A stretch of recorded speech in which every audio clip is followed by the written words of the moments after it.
retirement after a lifetime of hard work. My mother did very well for herself. She was a very strong-willed woman. Nina was quirky. I can't tell you how much she loved frogs and Elvis Presley and country music. She just marched to her own drum and did her thing. Found brutally murdered in her home. He stabbed her 24 times.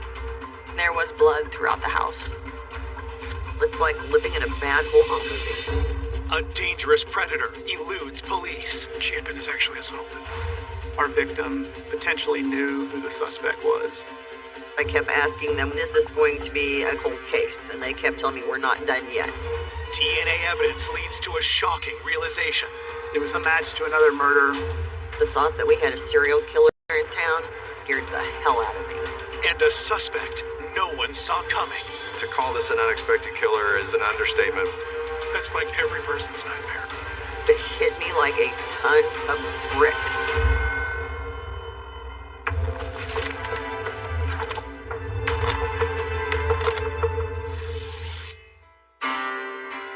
Kansas City is a large metropolitan area on the border between Kansas and Missouri.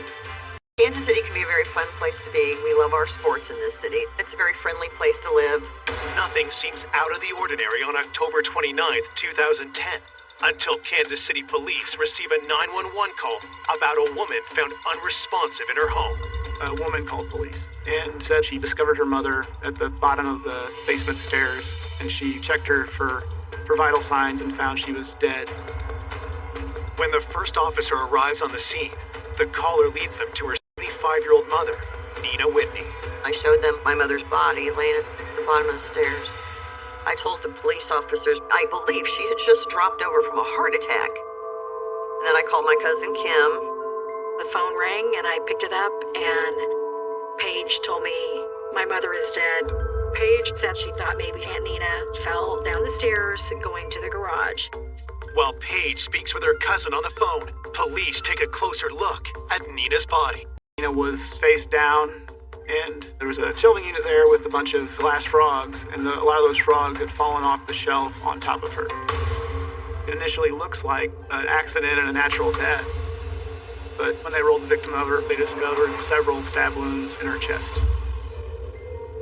And also, what were determined were defensive wounds on her hands, which is something that we see when someone fights. Homicide investigation.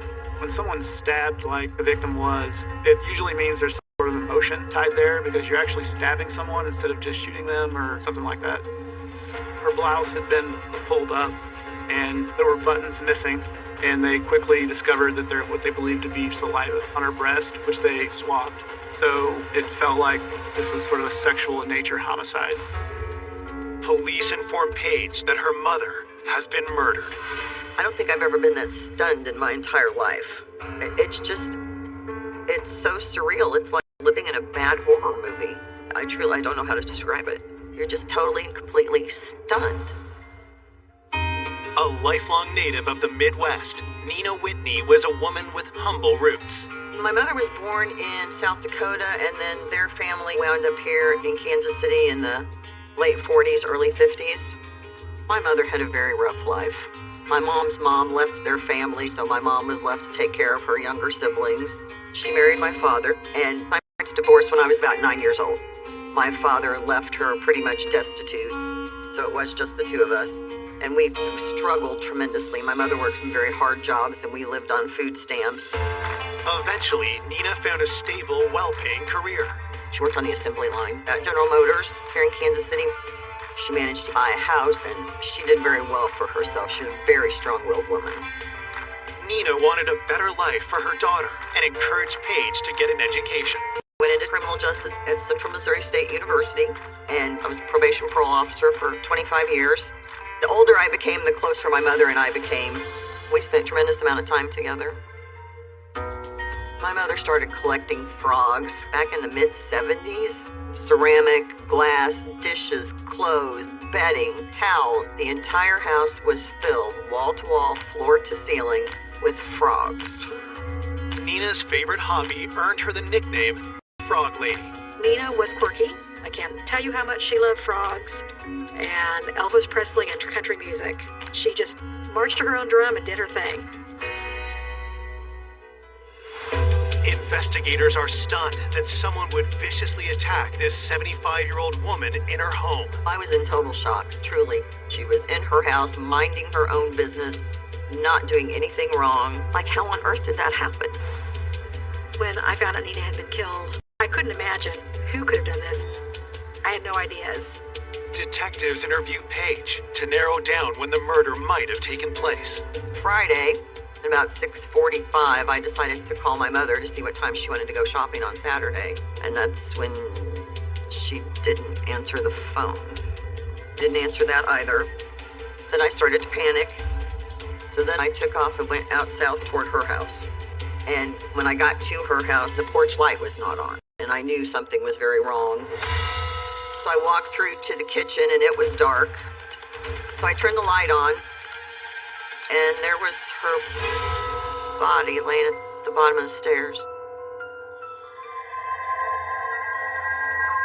And I could feel the back of her head. And her head was ice cold. And I called 911. And then it just kind of hit me out of the blue that I was hearing weird noises. So I followed the noise upstairs to the hall bathroom. Both faucets in the tub were running full blast. And I thought, well, that's just really strange, because my mother didn't use that bathroom. Detectives wonder if Nina's killer had turned on the faucets, and if so, why? The victim's daughter had located the guest bathroom bathtub faucets running, and she had turned those faucets off. So the bathroom was processed for fingerprints and DNA. The victim's bedroom, there was like an imprint of where it looked like somebody had been laying on the comforter. And near the bed, we could see buttons that appeared to be similar to the victim's blouse, as well as a hair roller that was similar to the hair rollers in the victim's hair. So that led us to believe that the victim was assaulted and maybe her blouse may have been torn open at that location. As every corner of the house is searched for evidence, investigators make a crucial discovery. We opened up the knife drawer in the kitchen and located a paring knife where the blade was bent and there was blood at the base of the blade near the handle. That could mean that somebody had tried to wipe it clean. Forensics bag the knife for further analysis and process the house with luminol, which can indicate the presence of blood. The luminol tells us that somebody was moving around in that house with some amount of blood on them. We got that blue glow in the victim's bedroom, bathroom, hallway, living room, and the kitchen. The front door was unlocked, and we didn't find any sign of forced entry, which was a big clue for us that our victim potentially knew who the suspect was. There's no reason for anyone to hurt her. And my mother was not a very social person at all. She had no family other than me here in town that would be in and out of the house. Page points to one detail detectives could not have determined from their search. There was a shelf by the front door where her cell phone always was, so she could take it when she went out the front door, and it was missing. Had the killer snatched Nina's cell phone? Police request a trace on it, while officers go door to door looking. Seen a white male in the neighborhood earlier that day. He was in his 50s, walking with a limp. The witness saw him go to a black Jeep. He saw that car was parked kind of behind the house, about a block away. And so he sees this guy walking and kind of looking around. And so he just kind of mentally noted it. He kind of looked like he was probably up to no good. Could the suspicious man be Nina Whitney's killer? As they start to track him down, detectives catch a break. We found that Nina's phone was still on and still being used in South Kansas City. We were able to do surveillance and observe the person using our victim's cell phone. Coming up, a break in the case reveals a potential serial killer. We had another homicide. There were zip ties that have been used for bindings. He terrorized an entire community. And a grieving daughter takes matters into her own hands. I did feel a need to help them investigate my mother's homicide. If she didn't get the answers, then she kept asking.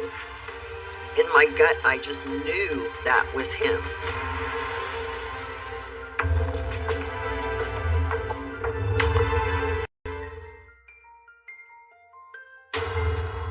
Detectives investigating the vicious stabbing of 75-year-old Nina Whitney believe the killer stole her cell phone. Now, police have traced the phone to an address in South Kansas City and rushed to apprehend the suspect. We did kick his door in, and when we took the suspect into custody, we found that he had the phone on his person. The suspect goes by the nickname Lil Mickey.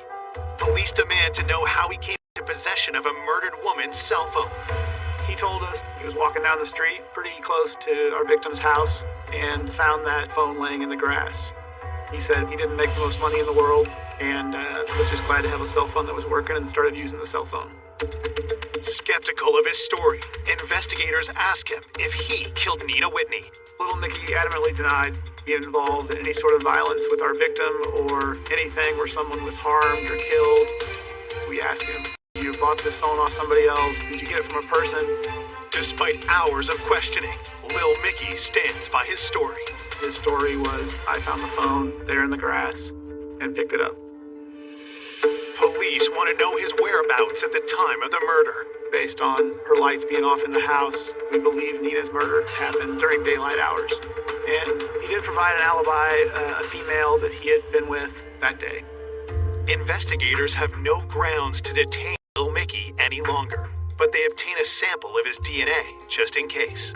He wouldn't seem like he would have a motive to commit this type of crime, but we still used as his alibi.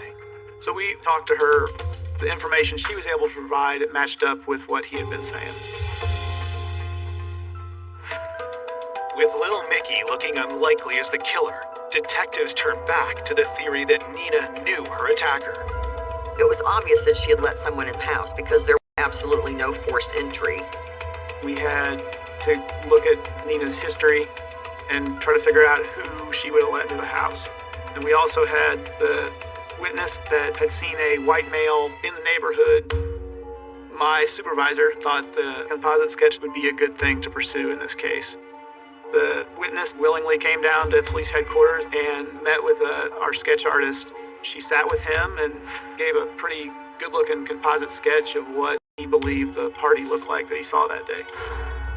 We showed Paige that picture, and she looked at it for a long time, but didn't necessarily jog her memory about who it could possibly be. The individual did not look familiar to me at all. I could not for the life of me think of anyone who fit that description. Investigators can't be certain if the man seen by Nina's neighbor is the killer, but with few quality leads, police decide to release the sketch to the media. I was the publisher and editor of the Cass County Democrat Missourian. We all know that police sketches are an unexact science. However, I think they can be very useful. So we had run the sketch in the newspaper to put that sketch out to a larger audience. As the sketch goes public, detectives work with Paige to come up with a list of people that Nina would have had a reason to let into her home. She'd had quite a bit of work done on the house in the last year or so there had been lots of people in and out working on the house. Maybe someone that is a predator did work inside her house and decided that she would be a good victim. Paige went back into Nina's home and went through all of her records to show us dates and times when she had stuff done at her house. The detectives got all that information from me and questioned everyone who had been in and out of that house. My squad started working to collect DNA from anyone that we thought had contact with Nina. And I think we collected about 40 to 50 samples. Honestly, most people were willing to provide their DNA to us when we explained that this was an elderly woman that was brutally murdered. If there was someone that maybe we thought was fishy or involved or could potentially be the suspect, DNA is good to rule people out in cases like this. The forensics lab will compare the scores of samples to the DNA recovered from Nina's body. It'd be nice as a detective to get DNA results. We got our results back. My boss called me and she said that we had a DNA hit. So I thought that, well, if there's a DNA hit, then we'll be able to find a suspect. But that wasn't the case because it was unknown DNA. The DNA does not match the dozens of samples collected by homicide investigators. Everything from the mailman to Little Mickey to contractors that had been in her house. It rules them out, absolutely. But the DNA profile that was found was a match to another murder almost 2 years to the day in Harrisonville, Missouri. So we knew at that point that this was not the first time that this suspect did this. And that wasn't something I expected. It was a big deal. What concerned us was that we did have a serial killer type situation.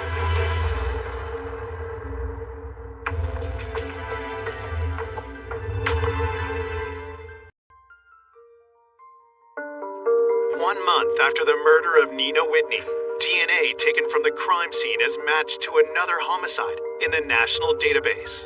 It was a match to another unsolved murder in Harrisonville, Missouri. It's a smaller town about an hour south of Kansas City. Kara Jo Roberts was found inside her home in the bathtub, shot in the head with the bathtub running, just like Nina. It seemed like a sexually motivated homicide, and the tub running, that matches Nina at our scene. Police decide to keep this explosive new information under wraps. At that point, we were trying to keep this information close to the chest, because the suspect didn't know that we knew both crime scenes were connected. We did not want that in the public. Detectives even withhold this new development from the victims' loved ones, including Paige. I kept asking them, when is this going to be a cold case? And they kept telling me, well, not yet. We're not done yet. And I don't know what they were doing, but I know they were doing things behind the scenes. Investigators head to Harrisonville to get briefed on the Kara Jo Roberts case. Just reading through a case file doesn't give you the whole story. So to talk to an investigator that actually worked that case, it helps paint a better picture of what happened in the other investigation. I was one of the detectives from Kansas City at the time that was sent to work on this case. Kara Jo and her husband lived right there in the small town. They had a kid. It seemed like a very happy relationship. Just your normal, happy family. The Roberts family was devastated by a horrific tragedy on November 5th, 2008. Her husband found Kara in the bathroom. She wasn't wearing any clothes. There were obvious gunshot injuries. She was in the bathtub, and the bathtub was running. There were zip ties that we speculated at the time had been used for bindings. At the Kara Jo Roberts scene, we found 2 different white-colored zip tie roll of duct tape. On both the zip ties and the duct tape, we had male DNA. There was DNA found on Kara's body, and there was indications given by the medical examiner that she had been sexually assaulted. Detectives investigating Nina's murder ask for a rundown of the suspects in Kara Jo's case. Based on the fact of no forced entry, very much kind of angled towards us believing that the husband may have had something to do with this. A domestic violence type homicide is usually spur of the moment, rage and kind of action, but this could have been a situation where he was trying to control her physically with the bindings, and then it escalated. Kara Jo's husband claimed he found his wife dead when he got home from work and immediately called 911. From the time she was last seen to the time when her husband came home and found her was a very tight window. It was only like 45 minutes. Her husband gave what was kind of a complex alibi, but when we went to talk to his friends who were involved in that alibi, they were able to corroborate everything. DNA testing at the time also cleared Kara Jo's husband, and no other viable suspects were identified. The investigation went cold until the DNA connection to Nina Whitney's murder revives the case 2 years later. Nina's homicide was a lifeline to the Kara Jo Roberts case.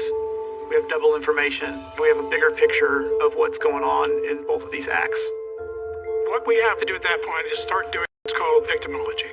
You basically have to understand the circle of Kara Jo's world, and you look at the circle of Nina's world. You know these 2 cases are linked, and you want to find those commonalities in between.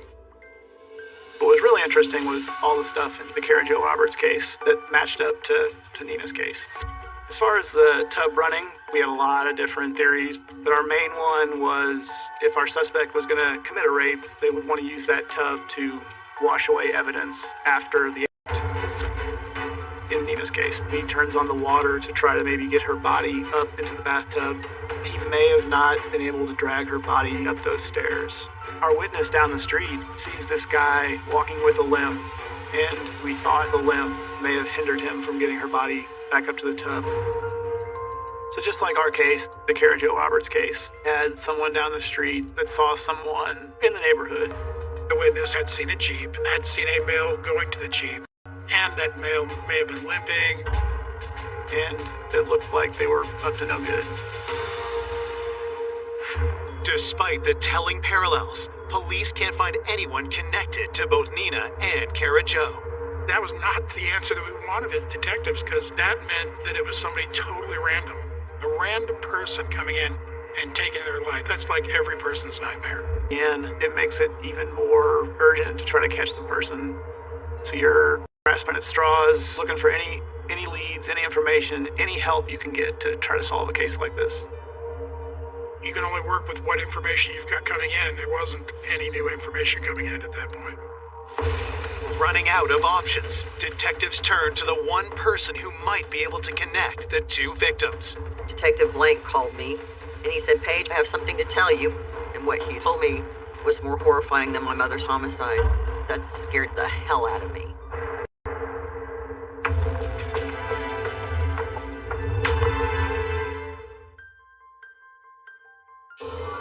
Detectives investigating the stabbing death of Nina Whitney have informed her daughter Paige about a stunning development. Detective Blank told me that there was a DNA match from the saliva they found on my mother's shirt to DNA that they found on Kara Roberts in Harrisonville. Kara had been raped, put in the bathtub, and then shot in the back of the head. The thought that we had a serial killer here in town is enough to cause panic for every female in this city. We provided information from both crime scenes to Paige. And that's not something we would normally tell our victim's daughter. But in this case, Paige was a probation and parole officer. She is savvy in law enforcement, so we thought we could trust her with that information. We wanted to see if anything in her memory would be jogged to try to figure out if there are any common people, common locations that both victims would have known or gone to. At the time, I thought it had to be someone who targeted my mother specifically. But when they showed me the evidence in Kara's case, there's just a million things to think about when you're trying to come up with a profile for someone like that. There wasn't much there that seemed to be connected between the two victims. There wasn't an aha moment in that meeting at all. It's been 5 months since the murder of Nina Whitney, and investigators are desperate for a break. They turn back to the composite sketch of the man with the limp seen close to Nina's house. I wasn't necessarily a believer in the composite sketch thing. People make their own determination on whether they think the information they have is valuable to a case. They see that sketch and they decide, well, this guy's got glasses and the guy I know doesn't have glasses. And so the danger in that is that that person may have information, but that person may be turned off by the sketch. We had run the sketch in the newspaper, but really that sketch hadn't brought in a lot of leads. Despite their reservations, police hope that more people will see the sketch on billboards around the city, and someone will identify the suspect. They were able to put that picture along 71 Highway, along with our sketch. We're not as numerous as you would think. All of them have to be followed up on, because there could be something there that you're going to miss if you don't take those tips seriously. Weeks pass as investigators chase down leads that go nowhere. The lack of progress takes a heavy toll on Nina's family. I was really angry that she died in her own home, in that terror and that panic, helpless and alone and fighting for her life. 24 hours a day, 7 days a week, I think about my mother's last few minutes of life. I know the neighbor was home next door and nobody heard my mother screaming. I wake up to the sound of screaming 2, 3 o'clock every morning. It doesn't go away. It does not go away. There's nothing worse than having to tell a family member, I'm sorry, there's no new information coming in, because they're frustrated. They're of the mindset that, why aren't you out there doing something? At her wit's end, Paige summons the strength she learned from Nina growing up and takes it upon herself to search for the killer. The investigation was not moving fast enough to make me happy, so I did feel a need to help them investigate my mother's homicide. I drove around the city and went to every antique shop, every flea market, every thrift store I could think of where she liked to shop. She was looking for that white male walking with a limp and that black Jeep. And Paige was seeing black Jeeps like that everywhere. I would take pictures of all the cars that looked like black Jeeps and all the license plates on those vehicles. I forwarded all of those to the detectives. Paige made it her job to be involved, and if she didn't get the answers, then she kept asking. I can't even explain to you how badly I needed to know who murdered my mother. Despite Paige's efforts, 6 months after her mother's death, the investigation starts to go cold. Those kind of unsolved cases in Kansas City leave an entire metro area on edge. As the days turn into weeks and weeks turn into months, how do you keep that case alive within the pages of your newspaper? Most of our weekly papers did not include an update because there was nothing to update in the case. I kept thinking, this is going to be a cold case. I'm never going to figure it out. I'm never going to figure it out. You always hope for them to get information to catch a suspect quickly, but I just couldn't fathom who would have done it. I had no suspects in mind. I drove around and took pictures of the billboards because I wanted to make sure I got pictures of them before they had taken them down. But the sketch concerned me because I don't know if that description was accurate. I thought there's just so many questions that I will never have answers to. Suddenly, 1 month later, Paige has a realization. May 26th, and I just happened to glance up and look at the lower half of the billboard, and I swear to you, it hit me like a ton of bricks. Like lightning had come out of the sky and hit me in the head. It literally all fell into place as I'm driving down the highway.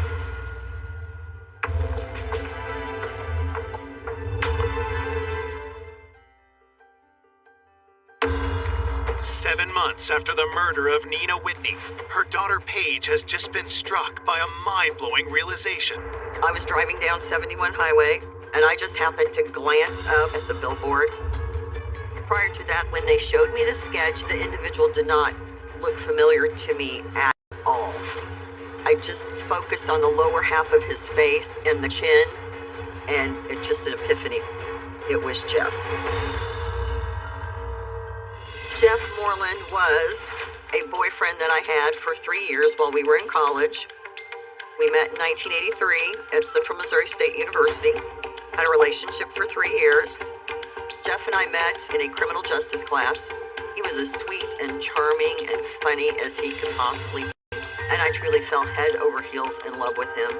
Once I got my graduate degree, I became a social worker, and Jeff went on to become a police officer. He loved being a police officer. That was his ideal dream job. Paige and Jeff broke up after 3 years of dating, much to her mother's dismay. My mother absolutely adored him. For years after we dated, my mother told me she wished I had married him. I know if he showed up on the doorstep, she would happily let him in the house. Could Paige's ex-boyfriend from 2 decades prior really be the sadistic serial killer detectives have been hunting for? I was so lost in my own head, trying to tell myself that Jeff didn't do it. I kept trying to tell myself that I was wrong. But in my gut, I just knew that was him. At the parole office, I mentioned it to a couple of the girls that I work with, and they told me that I should run him through the system. I said, well, that makes sense. So I ran Jeff through the system. And lo and behold, if he didn't have a black Jeep Wrangler registered in his name, and I nearly lost my cookies. And I also found out Jeff had been a police officer in the Grandview Police Department, but Jeff had retired about 5 years prior to my mother's homicide because he'd had Parkinson's. Does the Parkinson's diagnosis mean Paige's ex could be the man with a limp spotted near Nina's home? Paige brings her findings to detectives. I told him that Jeff had been a police officer in Grandview and gave him all the information that I had. Officers look up Jeff Moreland's home address and discover he lives in the same small town as the first murder. That was the first person during our investigation that matched all of those factors. Detective Blank said, yep, it could be him. Detectives know they have to take extra care when investigating an ex-cop. Harrisonville is a very small community, and Detective Blank told me that Jeff knew every law enforcement officer in the county, and that he would find out that he was under investigation. Investigators decide a direct approach is the best option. We did not believe that we had probable cause at that point to get a search warrant to get his DNA. So we went down and knocked on his front door. I did tell him, your name's come up in a homicide, and we need to get a DNA sample from you. If someone were to tell me that, I'd be like, what homicide are you talking about? That was not Mr. Moreland's reaction. He said, well, I've got to go take my cat to the vet. And he went back inside his house. My gut was telling me that we had our guy, but you need to be sure that this is your guy before you go with your gut. Police again asked Jeff to provide a voluntary DNA sample. I ended up calling him and telling him again that, hey, we need your DNA to compare to this homicide, and then we'll be done. Jeff again claims that he's too busy to provide a sample. A week later, investigators receive an unexpected phone call from the police department Jeff retired from, located just outside Kansas City. So the sergeant with Grandview Police Department calls us and says that he's been in contact with Jeff Moreland and he provided him a DNA sample. We rushed down there and we made contact with the sergeant. On his desk, he had a pill bottle. The sergeant provides a strange account of how he obtained Jeff's DNA. Jeff told him that, I want you to meet me at this gas station along 71 Highway. And Jeff shows up in his black Jeep. And Jeff tells him that Kansas City has come and accused him of being involved in a murder. As he's explaining the story, he takes swabs and puts them in his mouth. And then Jeff hands him this bottle along with my card and says, here, give this to the detectives. We tell the sergeant that sample's not going to work. You can't just provide your own sample. And the sergeant sort of indicated, well, we'll just get rid of it in the trash then. We told him, no, we'll take that bottle off his hands and take that from him. The evidentiary value of this stuff is just worthless. But obviously, we recover it and we examine it. That DNA was tested, and it did not match our homicide. The fact that that DNA came back as not a match just didn't surprise me at all. Had he followed protocol, that would have exonerated him. And he very easily could have done that, but he chose not to. Point. We all know about serial killers. I was worried that the suspect was going to do this act again. A few days later, detectives get the call they'd been dreading. I received a phone call. There was a rape that occurred in Harrisonville. But the victim was able to get away, and then she was able to contact police. The victim took officers to where this event occurred the day before. It was Jeff Moreland's residence. So my first question is, where's Moreland at now? When police go to arrest Jeff, he's nowhere to be found. Detective Blank told me Jeff may have raped a third victim, and he is now on the run. I didn't know if he would be after me. I didn't know if maybe he had figured out that it was me who initially contacted the police. It was a nightmare.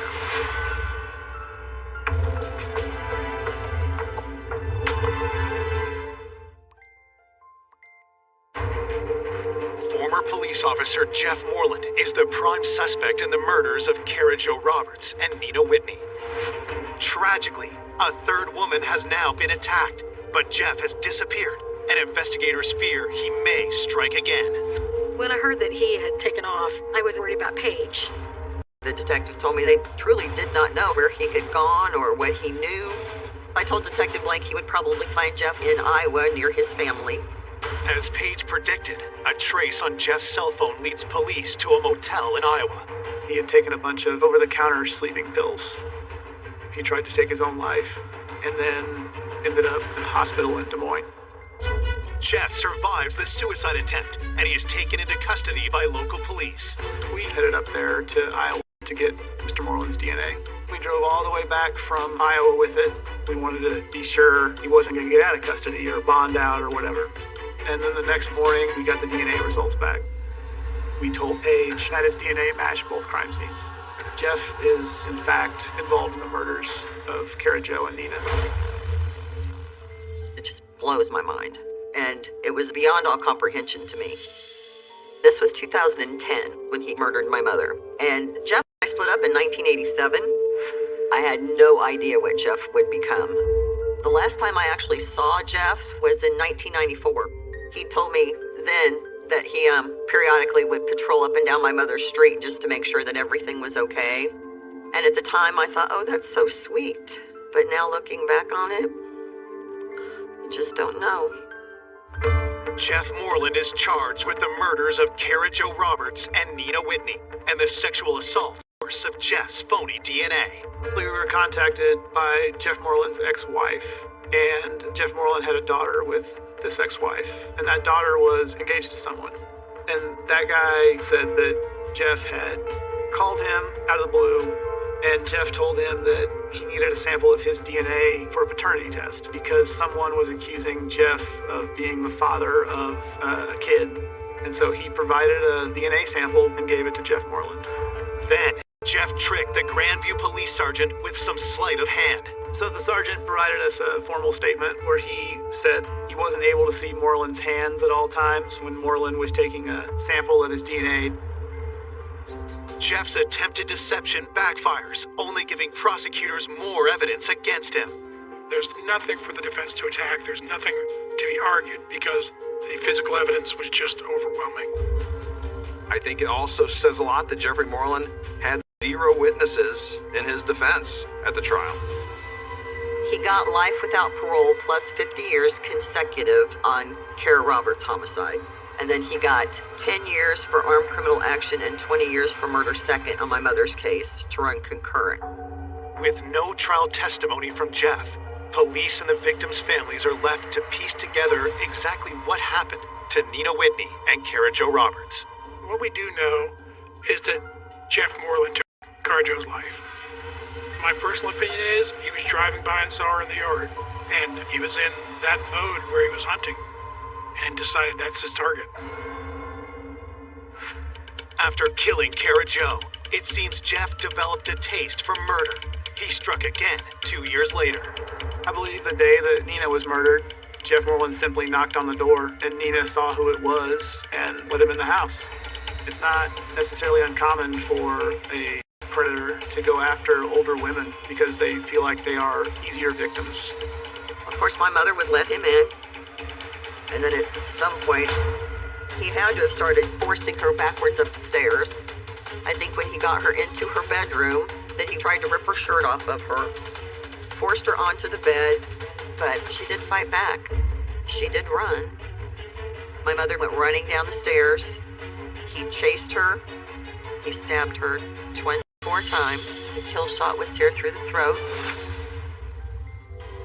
At some point, he turns on the water to try to maybe get her body up into the bathtub to wash off his DNA. But at that point, he knew with his Parkinson's acting up that there was no way he was going to be able to take her body back up 2 flights of stairs and put her in a bathtub. And then he went upstairs to clean the knife off, put the knife in the kitchen. Left, Moreland stole Nina's cell phone to throw police off his trail. He has the presence of mind to grab that phone and throw that phone in the grass a quarter-mile away from Nina's house. He knows that the investigator is going to be caught up in that phone as sort of a way to lead us away from him. I did not know for 8 months who murdered my mother. The 8 months that I spent not knowing made me insane. When you have families that do their investigations, sometimes it's not the best. But Paige being involved was actually good in this case because she was actually the person that found Jeff Moreland. I can't even explain to you how grateful I am. Between my mother's neighbor and the sketch artist, I would have never figured it out. Never would have figured it out if it hadn't been for the 2 of them. To call this an unexpected killer is almost an understatement. Jeff Moreland terrorized an entire community. Police speculate that Jeff's forced retirement a few years before the murders may have been the catalyst that set him on the path to kill. I feel that when he developed Parkinson's and he had his power taken away from him as a police officer, the murders were almost like him getting revenge on the world. I joined this organization called Parents of Murdered Children and Other Survivors of Homicide Victims. And we're all basically going through the same thing. So it does help to have someone who understands the enormity of what has happened. I think Nina would want to be remembered as a strong, independent woman who fought to the end. And that's how I'll always remember her. There are frogs in the stores everywhere. You can't go anywhere without seeing cute little frogs somewhere. I think about my mother all the time when I see things that I know that she would appreciate, or when I hear country music. I think about her a lot. Joe, it seems Jeff developed a taste for murder. He struck again 2 years later. I believe the day that Nina was murdered, saw who it was and put him in the house. It's not necessarily uncommon for a predator to go after older women because they feel like they are easier victims. Of course, my mother would live in some way. She actually started wanting to go back into the stairs. Her bedroom, and he ripped her shirt off of her, forced her onto the bed, and she didn't fight back. She didn't run. My mother was running down the stairs, chased her, stabbed her, like 4 times, shot the dead in the throat. At some point, he turns on the water to try to maybe get her body up into the bathtub to wash off his DNA. But at that point, he knew with his Parkinson's acting up that there was no way he was going to be able to take her body back up 2 flights of stairs and put her in the bathtub. He went upstairs, knife off, with a knife in his hand. He has so moved to throw police on the spray. He has the mind to grab that phone and throw that phone to grass a quarter mile away from Nathan's house. You know, the investigator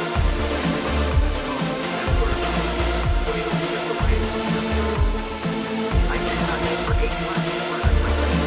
And 8 months I did not know 8 days. you have families that do investigations, sometimes it's not the best. But Paige being involved was actually good in this case because she was actually the person that found Jeff Moreland. I can't even explain to you how grateful I am. Between my mother's neighbor and the sketch artist, I would have never figured it out. Never would have figured it out if it hadn't been for the 2 of them. To call this an unexpected killer is almost an understatement. Jeff Moreland terrorized an entire community. Police speculate that Jeff's forced retirement a few years before the murders may have been the catalyst that set him on the path to kill. I feel that when he developed Parkinson's and he had his power taken away from him as a police officer, the murders were almost like him getting revenge on the world. I joined this organization called Parents of Murdered Children and Other Survivors of Homicide Victims. And we're all basically going through the same thing. So it does help to have someone who understands the enormity of what has happened. I think Nina would want to be remembered as a strong, independent woman who fought to the end. And that's how I'll always remember her. There are frogs in the stores everywhere. You can't go anywhere without seeing cute little frogs somewhere. I think about my mother all the time when I see things that I know that she would appreciate, or when I hear country music. I think about her a lot.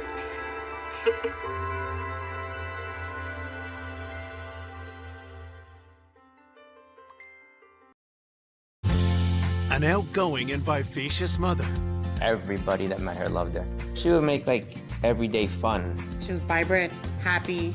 She was the life of the party. is savagely murdered. The level of brutality that was involved in the actual murder was just shocking. Her throat was slashed almost to the point where she was decapitated. Police hunt for an elusive killer. We had nothing to tell us what happened. Crime scene evidence produced basically nothing. We couldn't figure out who did it and why they did it. We were really baffled. Could have been anybody. And follow a twisted trail of evidence. Why would he use a calling card? There were 44 phone calls made up until the day of the murder. The officer found a loaded handgun and hollow point bullets. It kind of lit up like a light bulb. Until a desperate move. This was really the one shot that the police had to solve this case. Reveals a secret that stuns everyone. I was very surprised, I was shocked. All of us were. I never would have expected that it would lead to this.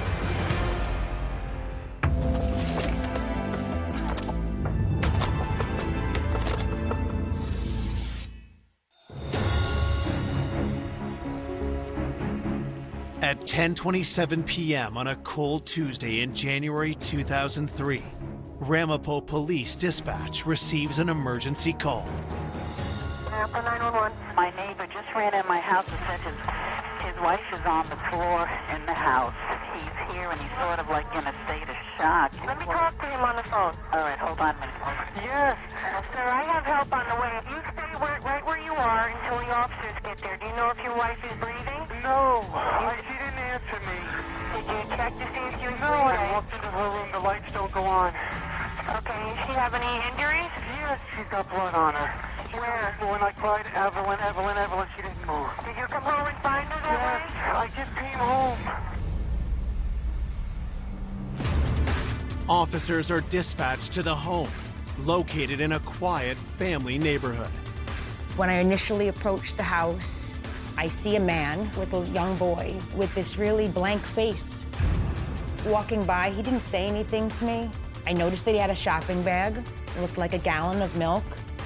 I enter the home and go upstairs to the back rear bedroom to give this woman aid, only to find that I was at the scene of a murder. You know, her injuries were so severe. She's clearly dead. She has a very deep laceration to her neck, and she has what appears to be a knife handle sticking out of her chest. And the blood is just pooled around her body. To me, it looked like the blood was still moving. And I was thinking to myself, this just happened. It could be that the killer's still in the house. So myself and another police officer went room by room and cleared the house, and we didn't find anybody else inside. At that point now, I had to secure the crime scene. I knew that it was dark, but once it's a crime scene, you try not to touch anything because you don't know what is evidence. Detectives arrive on the scene and begin their investigation in the bedroom. The victim was lying on her back, and she had a tremendously deep wound to her neck. So deep so, you could see part of her spine. There appeared to be 2 stab wounds to her chest, and there was a large, I would call it a kitchen knife, sticking in her chest. We, of course, dusted the knife for fingerprints, which came back negative. The actual blade had gone through her and was stuck into the parquet wood floor. You know, it was a pretty brutal scene. She didn't appear to be dead for long. Her body was cold to the touch, but there was no rigor mortis. There was no lividity. We looked at a potential attack of a sexual nature. There was nothing obvious to the eye. Her clothing was not disturbed. I looked for any defensive wounds. If there was a struggle, there'd be some indication on her hands, and none of that was evident. The brutality of her injuries and how many times she had been stabbed, it looked more like what we would call a crime of passion. Looking around the room, investigators discover some unusual clues. I found it kind of odd that there was no lights, but the fan in the ceiling was running. The fan light had no light bulbs in it. And in the garbage basket were 3 light bulbs, and there was 1 on the floor next to it. And I'm like, what's this all about? And there was a wall sconce that had a light bulb that was loosened. To me, it would be indicative of somebody looking to hide their presence, lessen the ability of the victim to see them. The house was a little bit in disarray, but it didn't look like it had been ransacked or that it was part of a burglary. There was some expensive tools in the garage. There was quite a bit of silverware, which is a burglar. They would take that, I would think. Nothing really of value was taken, and so that started raising more questions of what exactly happened here. Police examine the exterior of the house for evidence. We didn't see any types of breaks in the windows or the screens. Everything appeared to be locked and secure. On the ground, you could see a set of footprints in the snow that led to the back door. And that door wasn't broken open, but it was open just slightly. That could have been a point of entry for whoever had done this to her. Investigators speak with the homeowner, Peter Visich. He tells police the victim is his wife, 36-year-old Evelyn Visich, and that they live in the house with their 2-year-old son, Ryan.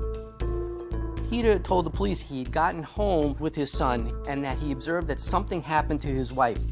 When the police spoke to Peter and explained to him what exactly happened to his wife, Evelyn, it was a strange reaction. He just sort of had a very stale face. That was something that was odd to me, but it certainly didn't point any fingers at him. There was no blood and nothing in his hands or on him or on his clothes that would indicate that he had been part of the murder. While Peter is taken to headquarters to make a statement, Ryan is looked after by his grandparents. At the crime scene, investigators continue to look for any clues to who has killed Evelyn Visage. In these early stages, you don't really know the victim, and so now you have to start thinking, who would do that, and what was the reason for this brutality that was leveled against this victim? Born to a single mother in Lares, Puerto Rico in 1966, Evelyn grew up determined to escape her humble childhood. She came to this country from Puerto Rico when she was 19 to live the American dream. Evelyn landed a job at a large home improvement store in Paramus, New Jersey, where she made an immediate impression. Evelyn was a great employee. She had such a good work ethic. Everybody loved her. She was vibrant, positive. You could hear Evelyn from a mile away. She was always happy. She loved her music. She was passionate about dancing. She was a proud Latina. She was beautiful inside and out. Such a giving person. She was very kind. Evelyn started dating Peter after they met at the store. Peter used to shop there with his father. He was very quiet, very polite, family-oriented. He seemed like a good guy. Someone that she could see building a family with. That was her dream. Peter and Evelyn married and soon welcomed their son Ryan into the family. Ryan was her world. Everyone knew she had a son, and everyone knew how much she loved her son. After 4 years of marriage, the couple's relationship deteriorated, and Evelyn filed for divorce. Things started to go wrong. They were just very disconnected. But she wanted Peter to be a part of Ryan's life while they figured out their divorce and custody agreement. But Evelyn was killed before the divorce was finalized, raising police suspicions due to the nature of her murder. The ferocity, the level of violence, you would think somebody really had an axe to grind, someone that's personally involved with the victim. You looked at the nature of the crime, it suggested that it was somebody doing this for a reason. You have a couple who are going through a divorce. In these types of cases, you're going to look at the husband. Coming up, police discover additional suspects. We learned that he had been with Evelyn the night of the murder. Maybe they were having a domestic argument, a dispute. And unearth hidden evidence. Evelyn had secretly audio taped some of the arguments and fights that they had been having. But just as the investigation falters, maybe he wasn't the one who actually did the murder because it just doesn't make sense. Was there a piece of the puzzle that we weren't seeing? A new face blows the case wide open. He's perspiring heavily. I could see the vein in his neck beating. And I said to him, I said, I don't want to hear what you have to say. I already know what happened, and I'm going to prove it.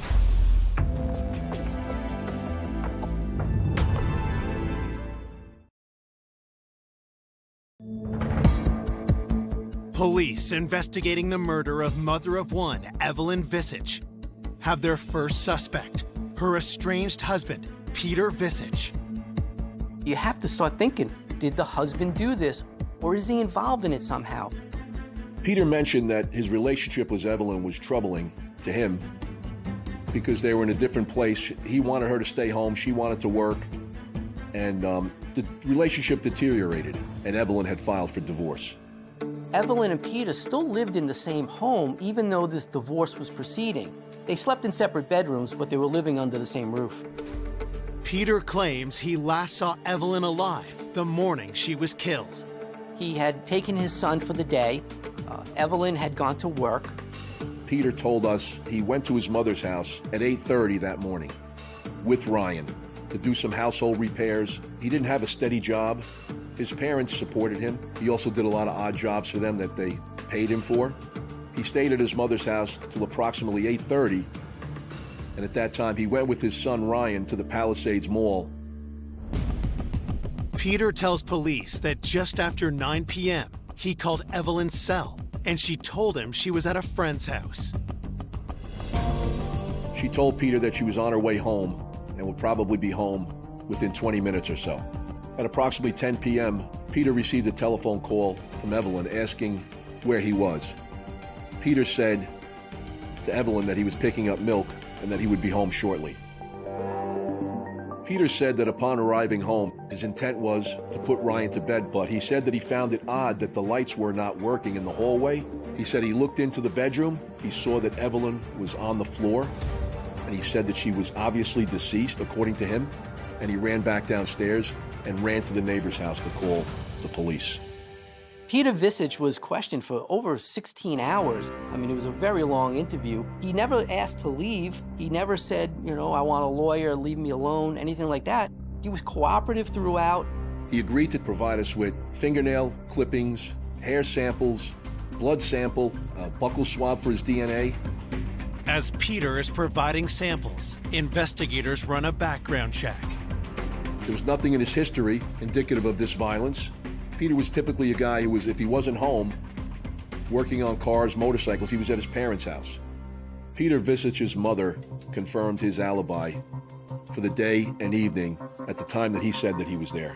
We found Peter to be at the A&P supermarket buying milk and exiting the store consistent with the times he described, confirmed by video cameras. And he produced the receipt for the milk, time and date stamped 10:15 p.m. The amount of time it took to go from A&P, where he purchased the milk, to his house, it just would not have been possible to commit that crime and call the police from the neighbor's phone and not be contaminated in some sort, or leave behind some evidence, or have evidence on him. We found no sign of any injuries. We found no sign of any blood on his person, on his shoes. At this point in the investigation, there was nothing that we could find that was showing that Peter Visich was involved in the murder of his wife. He was in all these different places where there were surveillance cameras, and with a timeline that prevented him from being at the scene of the murder when it occurred. Now you have to start thinking, other than Peter Visich, who could do something like this, and why would they do something like this? I asked him, did he have any concern about his own safety? Somebody came into your house, maybe they were looking for you too. Does he have any enemies? Does he owe anybody money? Does he have any illegal habits, drugs, gambling? And he answered no to all those questions. And I asked him if he knew anybody that might want to do this, and he said that she did have a boyfriend and that we should look at him. Evelyn was dating another employee of Home Depot, Mike Granda. Here you have people going through a divorce, and now you have a boyfriend thrown into the mix. A motive could be jealousy, could be a fight in their relationship.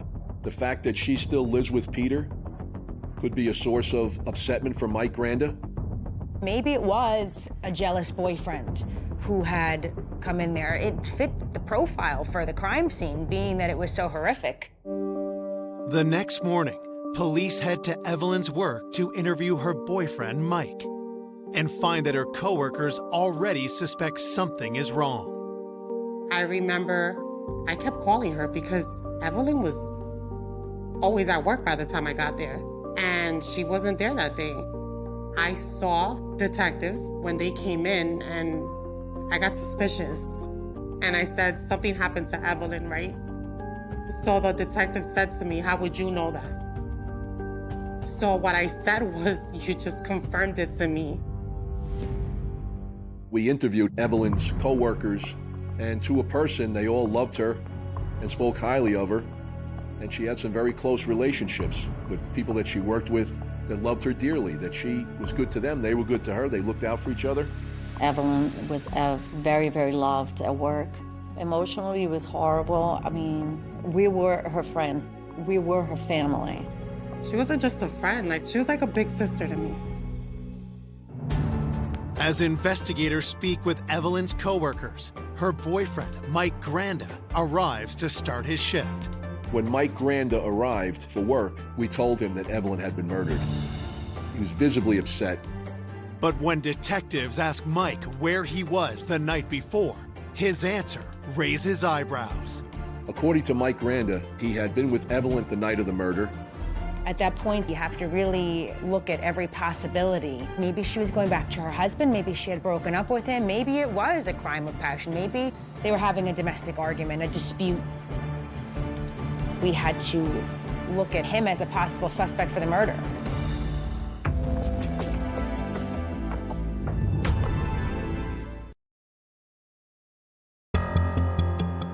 Police hunting the killer of Evelyn Visich are focusing in on the man she was dating while in the throes of divorcing her husband. We did look at Evelyn's boyfriend, Mike Granda. There could be a source of jealousy based on the fact that she still lives with her husband during this process, so he has to be looked at. Detectives bring the 28-year-old to the station for questioning. When Michael Granda was interviewed, we asked him to describe their relationship. He said initially they were just friends, but as time went on, they became romantically involved and began dating. Investigators press Mike for details on the night that Evelyn was killed. According to Mike Granda, Evelyn and he had left Home Depot at approximately 3 p.m. Evelyn had gone to the Garden State Plaza Mall to return some clothes, and she actually was supposed to be having dinner with her son that night. But Peter called Evelyn and said, "I'm going to my mother's house with the baby." So Evelyn called Michael saying that she was free, so she went from the shopping mall to Michael Granda's house in West New York, New Jersey. Mike claims he and Evelyn had dinner. Around 9 p.m., Peter called to say he was on his way back with Ryan, after which Evelyn decided to head home to see her son. Michael Granda's house is approximately a 40-minute drive to the Visage house. Michael Granda called her when she was approximately 20 minutes from home when she was on the Garden State Parkway. Approximately 40 minutes after that phone call, Evelyn was being murdered. We asked him to describe his whereabouts. He said that he had stayed home for the rest of the night, watched TV, and went to bed. So there was a window of opportunity where he did not have an alibi that could be corroborated by someone else. We subpoenaed his phone records to try to determine where he was. Michael's cell phone records indicated that his cell phone was in his apartment or very close by his apartment in West New York, New Jersey. If he were to drive from West New York, in all likelihood, he would have to pass through a toll. We subpoenaed toll records, Easy Pass records. We subpoenaed some cameras, video records from some banks in the area looking for his car passing by, and none of that was ever found. So that also led us to believe that he was telling the truth. He actually was in his home at the time that Evelyn was being murdered. I never thought for 1 second that Mike had anything to do with it. Mike really lifted her up on a pedestal. He gave her that support that she needed. Mike made her feel beautiful. Michael was most cooperative. He offered his phone. He offered his laptop computer. He offered samples of his blood, a buccal swab for DNA, hair. He offered everything. He said, "Please, I know you have to look at me, cross me off the list and find out who did this." It just never even dawned on me that the police would look at me. I just tried to give them as much information as I could. I do remember telling them, like, "Oh, I know you guys have to suspect me." I told them if they wanted to search my house, they could. If they wanted to search my cars, they could. I was just very focused on trying to be helpful.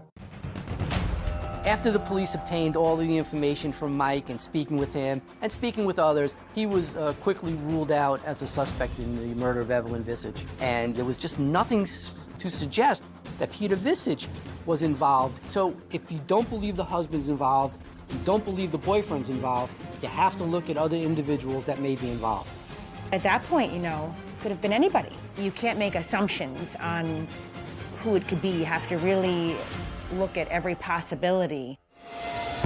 The day after Evelyn's murder, as police consider possible suspects, news of the crime hits the airwaves. The Evelyn Visage murder was newsworthy just because of the area. We're in a small town. We don't have that many murders that it's commonplace. This was a case that really was troubling because you have a woman who was violently, brutally killed, and we couldn't figure out who did it and why they did it.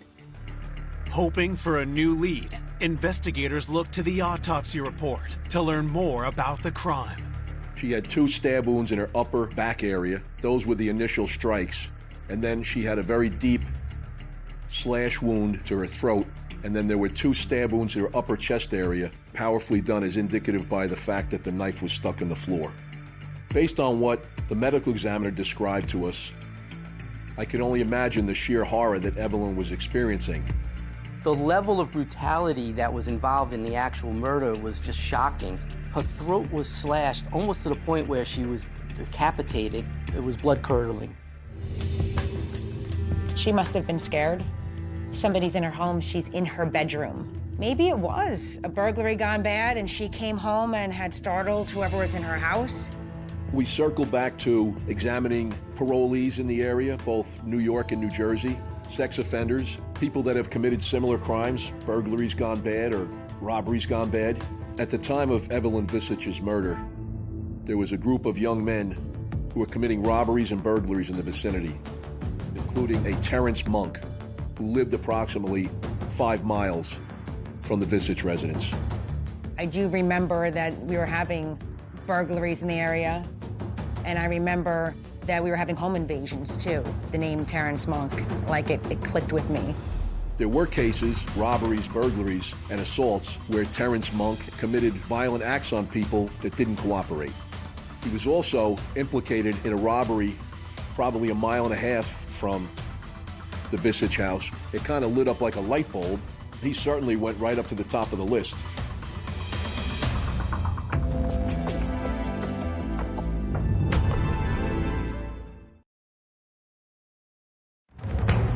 Evelyn Visich was killed in her own bedroom in a frenzied knife attack. And now, police are investigating if a violent local burglar might be responsible. Terrence Monk was like a known criminal, and the detectives had been dealing with him for years at that point. We had been investigating him so arduously, and for such a long time, there was not any possibility of cooperation on his behalf. To get the information they need, investigators take a different approach. I utilized a confidential informant to try to determine where Terrence Monk was, and if in fact he was involved in this crime. He described to me where Terrence Monk was at the time that Evelyn was murdered. He told us that Terrence Monk was in Buffalo, New York, and that was substantiated by witness statements and his cell phone records. It's another dead end for detectives. They press the informant for any other information that might help solve the case. This young man was so plugged in the criminal community, so I asked him what the word on the street was. If it was a local guy, chances are, in the criminal community, somebody would have been talking. And he said there's nothing on the street at all. No information about who killed Evelyn Visich. With no other leads, police re-canvassed the neighborhood around the Visich home. There was multiple attempts to locate witnesses, and detectives actually went back and conducted a road stop in the area, hoping that somebody may have seen something. Nothing was discovered, and we couldn't gain anything from that. In the village of Chestnut Ridge, it's prohibited to park a vehicle on the street at night. So we also checked to see if any parking tickets had been issued or any vehicles parked on the street, and there were none found. Collectively, between the police and the prosecution, we were really sitting there thinking this may never get solved. While investigators consider their next move, Evelyn's loved ones struggle to accept her loss. I just couldn't believe that she was killed. Evelyn was such a loved person by everyone. Something like that happened to her, it makes no sense. You know, there's some people that come into your life for a reason, a season, or a lifetime. That's what they say. There was a lot of respect and love there. She would make like everyday fun, always laughing, having a good time. But, you know, that's life. I mean, you have to take every second you get because you never know when it's going to end. Detectives re-interview Evelyn's friends and colleagues, hoping to uncover a tiny detail that leads them to her killer. We did speak to many of Evelyn's friends to find out if she had a lifestyle that was potentially dangerous to her or would expose her to this type of demise. Her life revolved around her being a mother. She had no enemies. Everybody that met her loved her. There was not one person that met her that did not instantly take to her. She was just a really pleasant person to be around all the time, day and night. It was very puzzling. What happened and why was this done? With a violent killer still on the streets, concern spreads through the community. In this area, this little hamlet of Chestnut Ridge, it's just not that kind of an area where you would expect anything like this. People in the community are starting to get fearful. I remember I was living alone, and I certainly had my radar up. And I was very careful coming and going, almost to the point of paranoia. I wasn't going to be a victim. 3 days after Evelyn's murder, detectives receive explosive new information, turning the investigation on its head. Mike Granda came to the Round Pole police station with some personal items of Evelyn Visage's. Amongst those personal items, we found audio tapes and a journal that she wrote in. Detectives immediately recognized the voices on the audio tapes as Evelyn and her husband Peter. Evelyn apparently had secretly audio taped some of the arguments and fights that they had been having. Everything from any money that she spent, taking the car away from her, shutting off her phone. He wanted to be completely in control of Evelyn, so it was in stark contrast to what Peter described to us. The fact that Peter didn't describe any turmoil caused us to have some doubts about how truthful he was being. Evelyn's journal contains even more startling revelations about their divorce. He wanted custody. He was told that he wasn't going to get full custody. And he wanted the sale of the house. So if Evelyn is gone, he's got the child, he's got the sale of the house, and he can move on. When detectives try to follow up with Peter about these revelations, they're met with silence. At this point, Peter had retained an attorney, and we were no longer able to question him. So that again raised some suspicion. We went back and looked harder at Peter, based on the fact that he had the most to gain from Evelyn being dead. With Peter having an ironclad alibi, investigators consider other scenarios. Maybe he wasn't the one who actually did the murder, but you have to wonder if somehow Peter is involved in this, because it just doesn't make sense that anybody else had a reason to do this. The suspicion is enough to get a warrant to search Peter's vehicle. We had no idea at the time that that search of the van was about to unleash a whole new avenue of this investigation and turn this case totally upside down.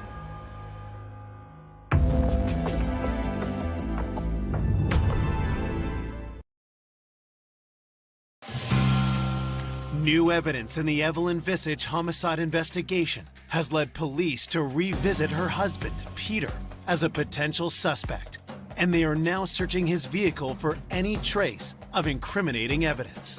You just never know what might be that little piece.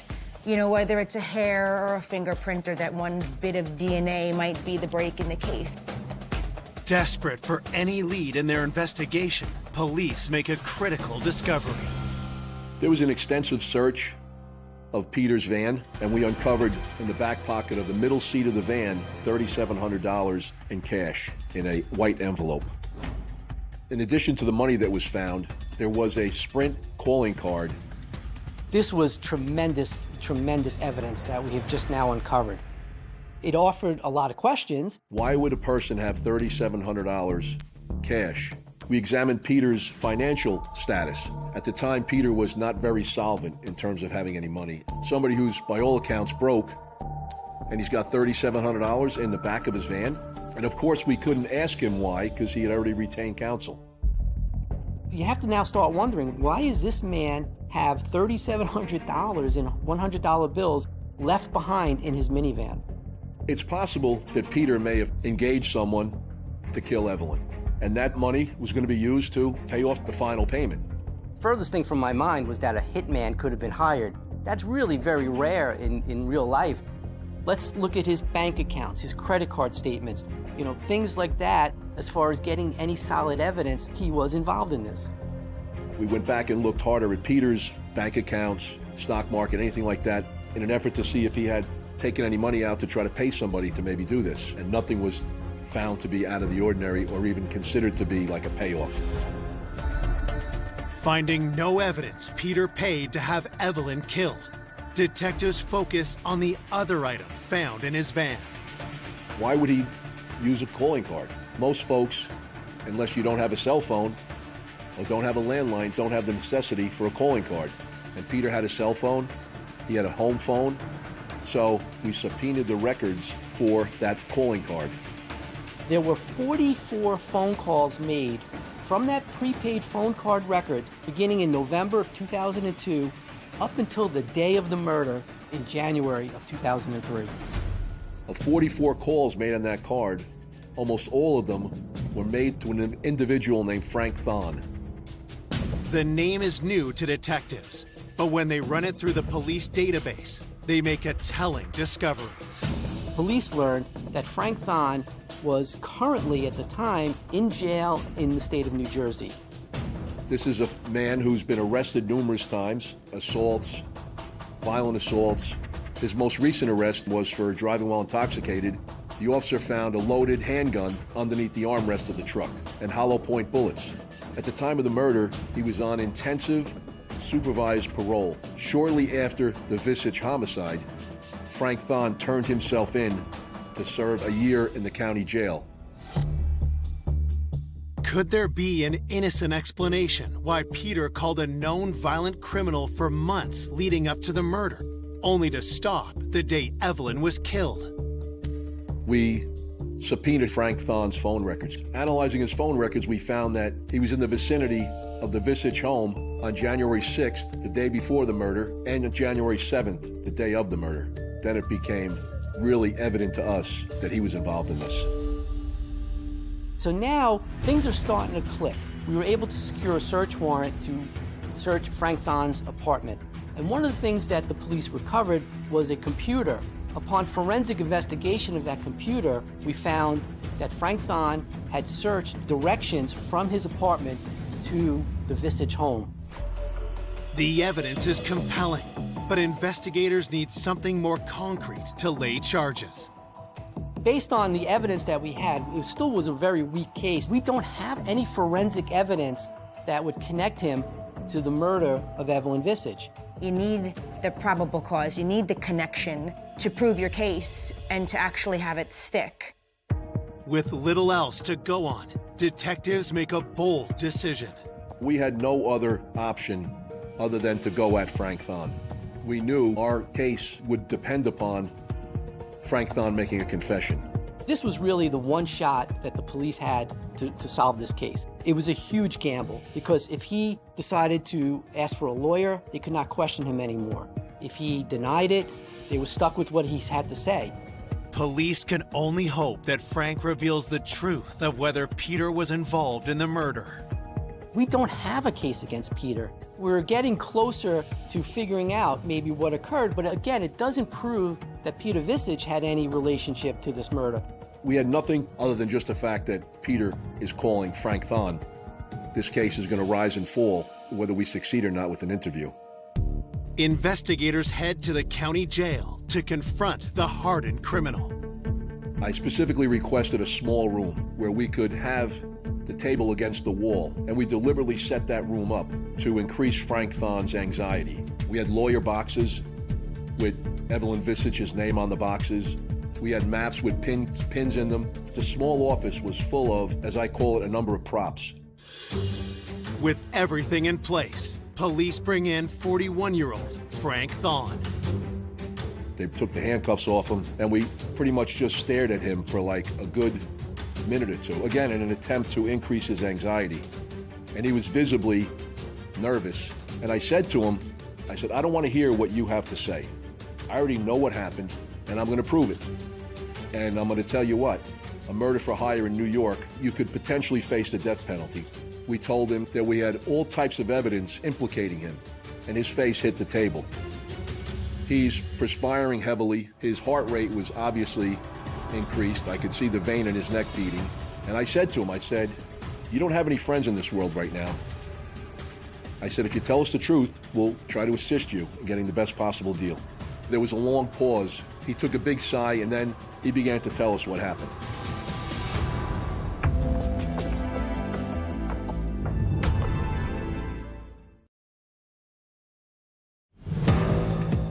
"4 weeks after the murder of Evelyn Visage, investigators have just convinced suspected hitman Frank Thon to start talking.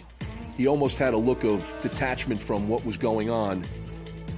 He took a big sigh and he says, all right, I'll tell you guys what happened. Frank Thon told us that he was the person who killed Evelyn. Frank Thon confessed not only to the murder of Evelyn Visage, but that he was hired by her husband, Peter. I really was surprised after everything was said and done, after all of the investigative leads, that it all came back to Peter. Frank tells detectives that he was introduced to Peter 3 months ago through a mutual acquaintance. Peter asked this gentleman if he knew of anybody that could take care of his wife. Frank Thon requested $10,000 cash, with $5,000 being paid up front. We later learned that Peter obtained money from a friend of a friend on a loan. A short time after that, Peter Visich met Frank Thon at a pizzeria where Peter gave Frank the down payment of $5,000 cash. I looked at the money found in the van as this could have been the final payment. To hear that for such a small amount of money that somebody was willing to go out there and kill someone, I was shocked and disgusted. In his confession, Frank describes Peter's impatience to have Evelyn killed. He told me that he had a second envelope ready. He was really pushing it. Peter Visich was pestering him to get this done, so he decided January 7th was going to be the night. Frank meets Peter at the Visich home the day before the murder. He told me to lay out of the house and I'd be able to walk to the back of the house and he would leave a door unlocked for me. Peter told Frank that he would leave the back door open, and he gave Evelyn's schedule for that day. The next day, Peter establishes his alibi. He went to his mother's house and then the shopping mall and then stopping to get milk. He knows that there's video cameras. He knows that he's going to get a receipt. That's all adding time to his alibi that can also be substantiated. After sunset, Frank enters the Visich house and removes the light bulbs to lie in wait for Evelyn in the dark. Garage door open. Then I heard the house door open. Then I heard her coming up the stairs, and that's when I came out of the room. He had a gun. He pushed her into the bedroom, had her kneel on the bed, and he told her he was merely here to do a robbery and he wasn't going to hurt her. He said he then took a knife that he had brought with him and stabbed her twice in the back. She dropped to her knees from the bed. She slid down. And now what do you do? I took her by the forehead from behind her. Yeah. I sliced in, then I sliced back. I heard the blade. Scratched the bone. I recognized the sound. She dropped immediately to my right on the floor. I heard the air leaving her body. I stabbed her 2 or 3 more times in the chest. Do you leave the knife behind? Yes, I did. Where'd you leave it? Stuck in the chest. Frank Thon was the instrument of Evelyn's death, but Peter Visich brought that instrument into his own home. On Valentine's Day, 2003, a warrant was issued for the arrest of Peter Visich. Police rushed to take Peter into custody. I said, Peter, I have very good news for you. He said, what's that? He was somewhat befuddled. I said, we found out who killed your wife. And he became like almost giggly. He's like, really, who? I said, you did, expletive. You're under arrest. It angers me and it pains me to think that the person that she married was the one that did that to her. It's shocking. It's sad. I was very surprised. Like, I was shocked. All of us were. He went through this elaborate murder, and I just thought, like, how pathetic are you as a person? Frank Thon pleads guilty for his role in the murder of Evelyn.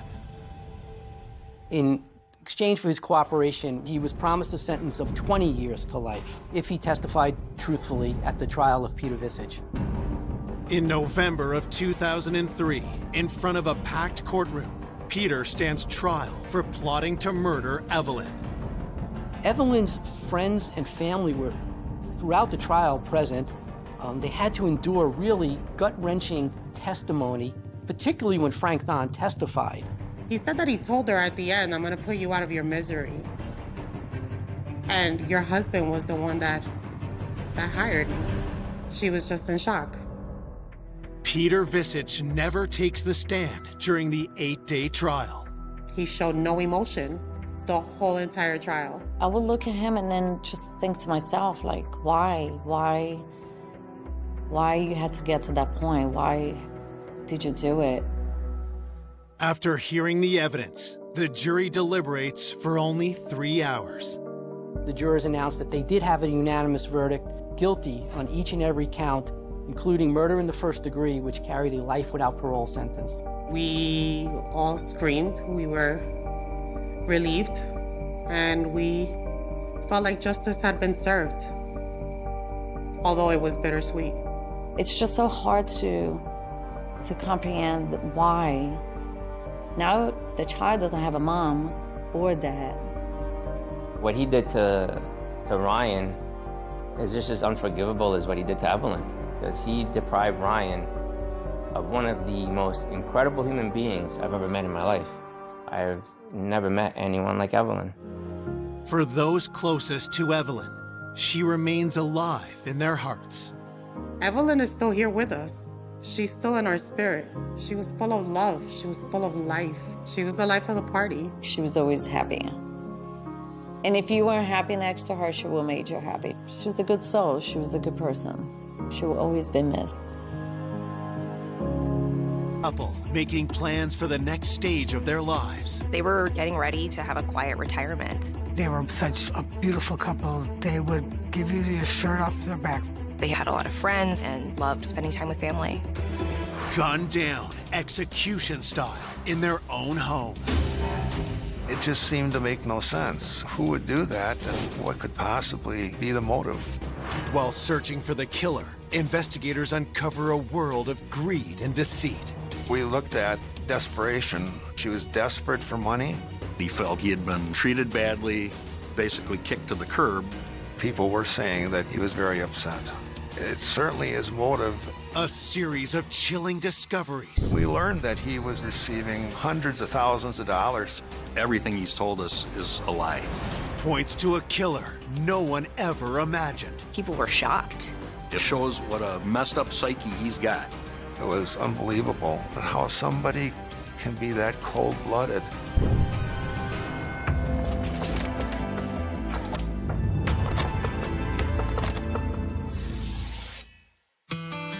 On the outskirts of La Crosse, Wisconsin, lies the prestigious neighborhood of Berry Mills.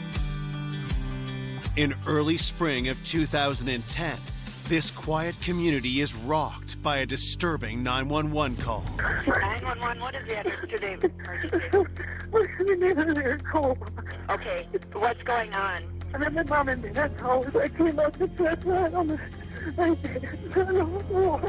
Your dad is what? He's on the floor. Where's your mom? My mom is by the computer. Is your mom breathing? No.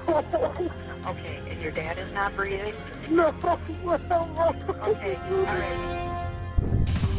Police race to the scene. First responding officers lead 40-year-old Eric Cola away from his deceased parents' home, while detectives head inside. We could see that there was a male lying on the kitchen floor. There was a large pool of blood around his head. The blood was coagulated, so it had been there a while. You know, it wasn't fresh blood.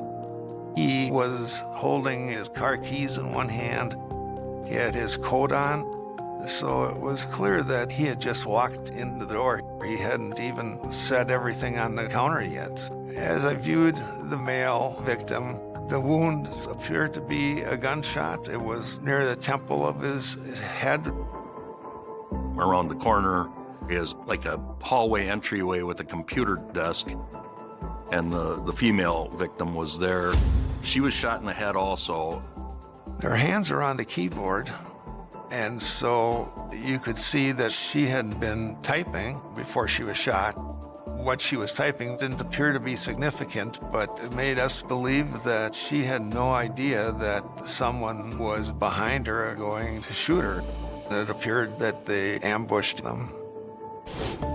The victims are identified as 68-year-old Dennis Kola and his wife, 65-year-old Myrna. As investigators examine the scene, they make note of other telling details.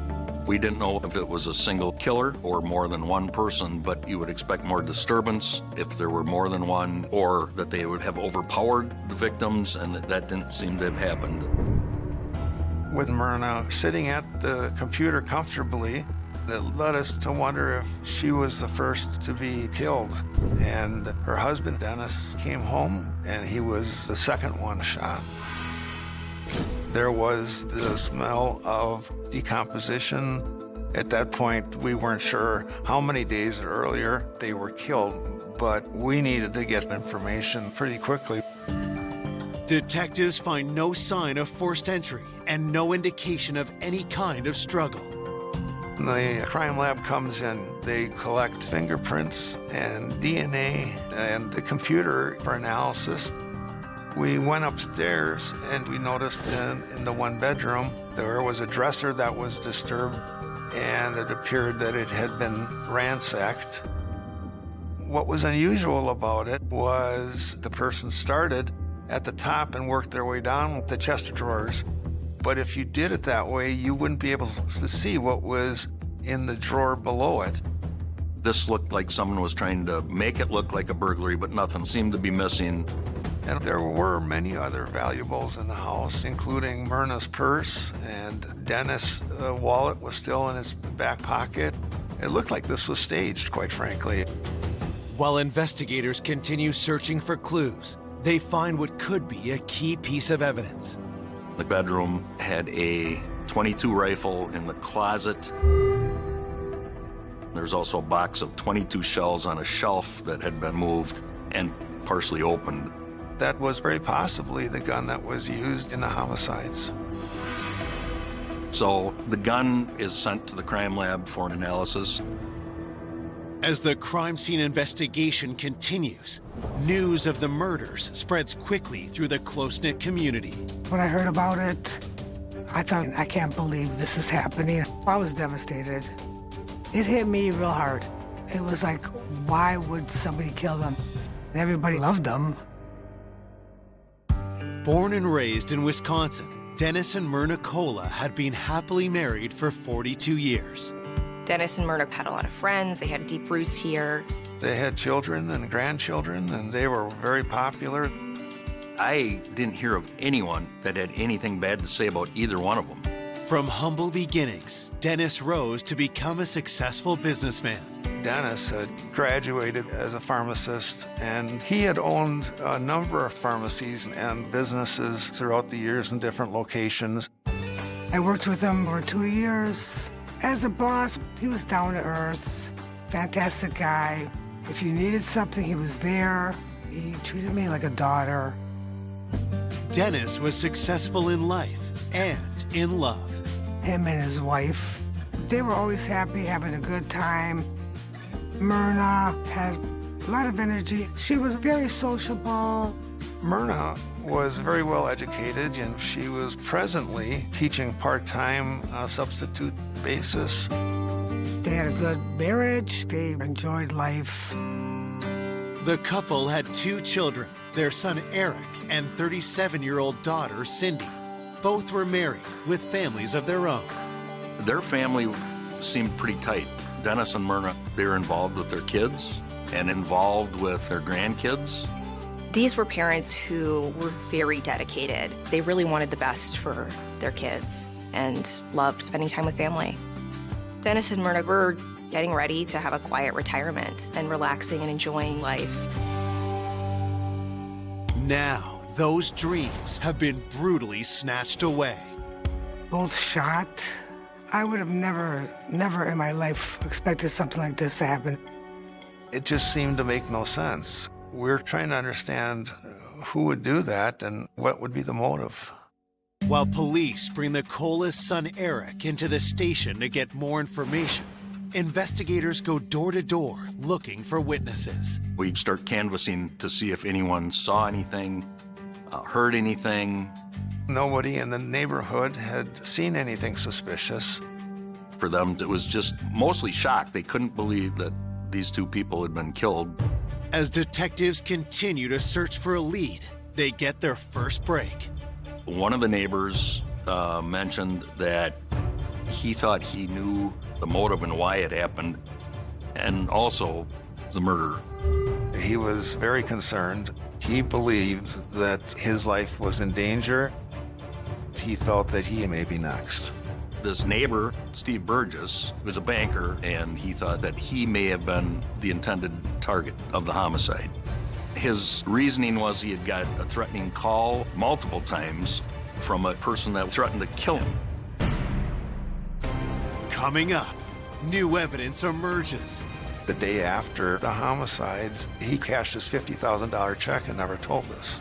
And family secrets come to light. There was some jealousy, maybe bad blood between the two. Dennis always complained that he was worthless and that he didn't want to work.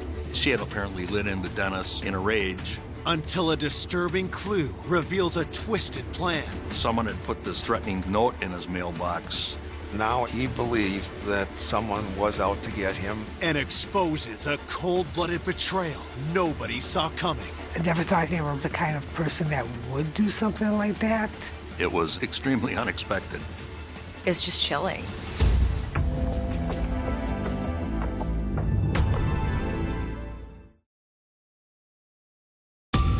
Grandparents Myrna and Dennis Kola have been brutally executed in their own home. Now, one of their neighbors, banker Steve Burgess, tells investigators the killer could be coming after him. He was very concerned, and he believed that someone was out to get him, and he didn't know who, but the homicides may have been intended for him and his family. Detectives ask Steve why someone would want him dead.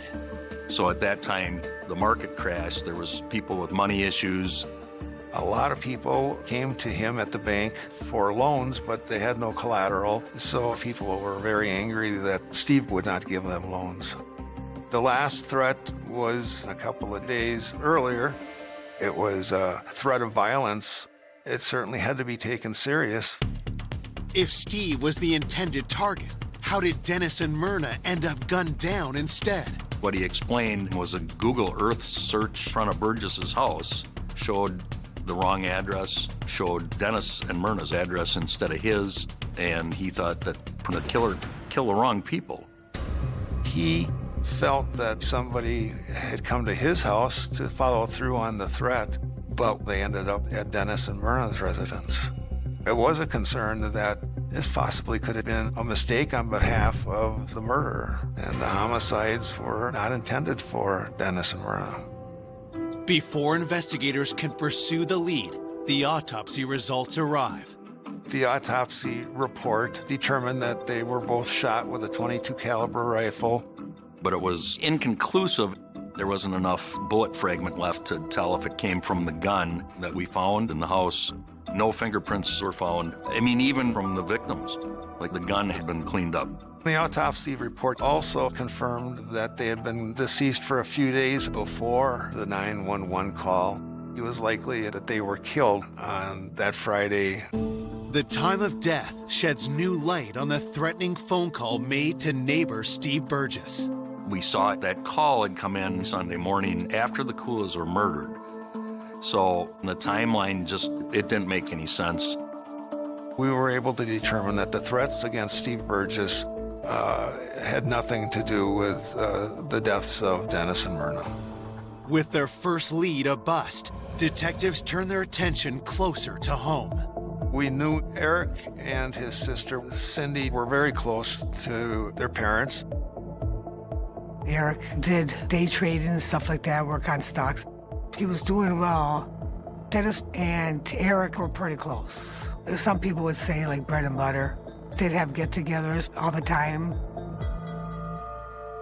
Eric was the one that found the bodies. We needed a conversation with Eric for information that he might be able to provide us. Hoping he can provide details about the crime, investigators interview Eric at the station. Eric was still extremely emotional over the deaths of his parents, but he said he wanted to be as helpful as he possibly could and would do whatever he could to try to find who was responsible. Detectives ask how he came to find his parents had been killed. He said the school called and said that Myrna hadn't shown up for work. They called his parents and they didn't respond. So Eric tried calling and was unable to get an answer, so he called his sister and asked if she had any contact with them, and she had not. He became concerned and drove over to the house. Once he walked in the house, he observed his father lying on the kitchen floor and started searching for his mom, and then also found her deceased. Eric said he was extremely close to his parents. His dad, supported all of his endeavors. They were just the best of buddies. We asked Eric what was the last time he had seen his parents, and he said a few days before the homicides. He visited them like he did all the time. He said his dad was working on the deck, and his mom was doing laundry. There didn't seem to be anything unusual. Investigators ask Eric where he was on the day of the murders. He said that Friday was he and his wife's anniversary. He had worked till 2. Then he helped his buddy Mike do some work in a bathroom. They were renovating a bathroom. Eric had told us that he had gone to 2 stores after leaving his buddy's house, looking for a specific plant that his wife liked, a hanging plant. Eric presents a receipt stamped at 6:15 p.m. After he bought the plant, he went directly home, and they got ready to go out for the evening with friends to celebrate the anniversary. Eric said that he had tried over the weekend to contact his parents and wasn't able to do so. He was becoming concerned, but just thought that they were busy. When asked who might have wanted to harm his parents, Eric says they were well-liked and had no enemies. It seemed really strange, really unusual. No reason for the victims to be killed. Both victims killed. Before concluding Eric's interview, detectives get results back from the crime lab. The report came back indicating that the time of death, based on the computer analysis, was 5:41 on that Friday. Myrna was using the computer, and the last keystroke was 5:41 p.m. So that gave us a timestamp that's huge. With the keystroke data, detectives verify Eric's alibi. We spoke to his friend Mike, and Mike said yes, Eric was here until about 5:30 when he left, and he was going to go to the store. So he basically confirmed what Eric was telling us was correct. The receipt, combined with what his friend Mike said, it appeared that there wasn't enough time for Eric to commit the crime. Also, it just seemed very unlikely that someone who loved his mother and father very much could be involved in something like this. Before Eric leaves the police station, he remembers crucial information that takes detectives by surprise. Eric had told us that his sister Cindy and her husband Pat were being financially supported by Dennis and Myrna, and that their dad, Dennis, told Cindy they were getting cut off financially. The Friday morning of the homicides, Cindy had called Dennis. Dennis let her know that there was not going to be any more money. She became very upset. Had there been an argument over money leading Cindy to kill? That's extremely unexpected, but she did have motive, so you start looking at Cindy as a suspect.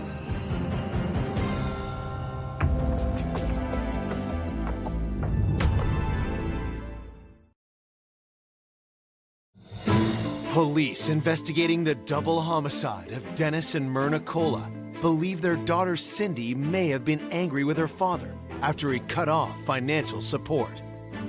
The two had a tense conversation just hours before the murders. When we started talking to the circle of friends and family, we were told Dennis was more than generous. He gave tens of thousands to Cindy and her husband. Cindy relied on her parents. They needed this money to pay their bills.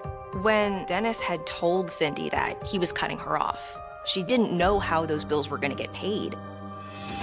Detectives learn the Colas children are set to inherit over $700,000 from their parents' death. While son Eric is known in the community as a successful businessman, Cindy's circumstances are different. Cindy didn't have much money, if any, and she was constantly asking for money because they were not making ends meet. She was working a minimum wage job or a little above that, and Pat, her husband, couldn't keep a job, would quit or get fired. They were living paycheck to paycheck and Dennis's handout to handout.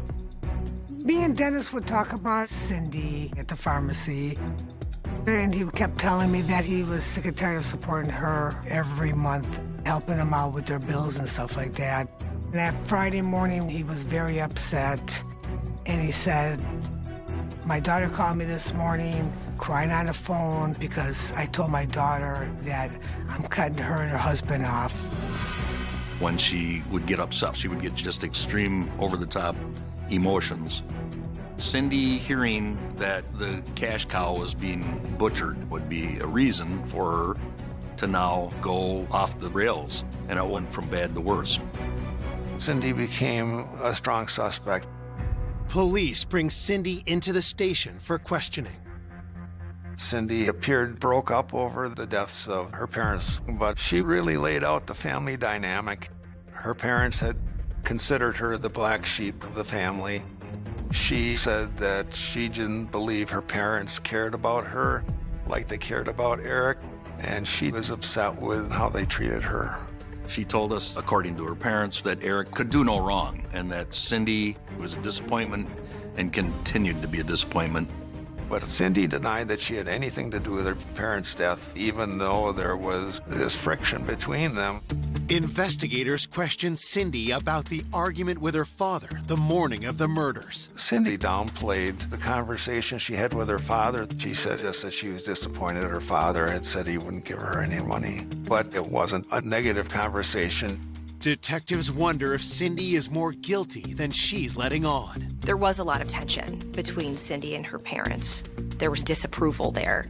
We looked at desperation. She was desperate for money with the inheritance, and given her bad feelings, all these things could lead to the fact that she may have been the one that took the lives of her parents. With suspicion swirling, police asked Cindy where she was when her parents were killed.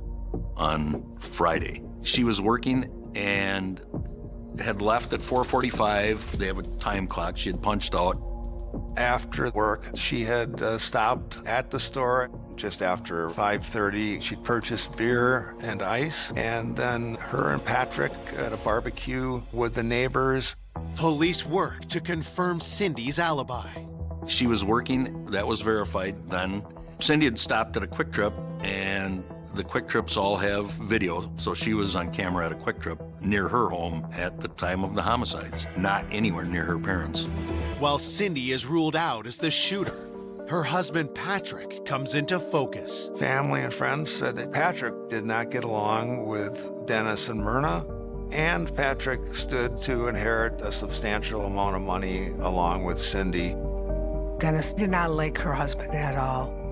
He told me that Cindy's husband married Cindy for the money because he knew that Dennis and Myrna had money. Dennis always complained that his son-in-law, Patrick, was worthless and that he didn't want to work. He sits and plays with the video games, and he's too lazy to go find a job. Investigators dig deeper into Patrick's relationship with his in-laws. Talking to family and friends, we learned that Dennis and Myrna were upset when Patrick and Cindy got married. They asked Cindy not to marry him. They felt that he lacked motivation, and they remained unhappy with him. And I think the feeling was mutual. According to some reports, when there was alcohol involved, he could have been a violent person. Apparently, the Friday morning of the homicides, Cindy told Patrick that they were not going to be getting any more money. People were saying that Patrick was even more angry than Cindy, that they were being cut off financially. it was a large red flag. Detectives also learned Patrick had the capability to pull off an execution-style hit. Eric and other relatives were now pointing us toward Patrick, saying that he was a Marine and that he knew how to handle weapons. It certainly moves Patrick up to the top of the list as far as suspects.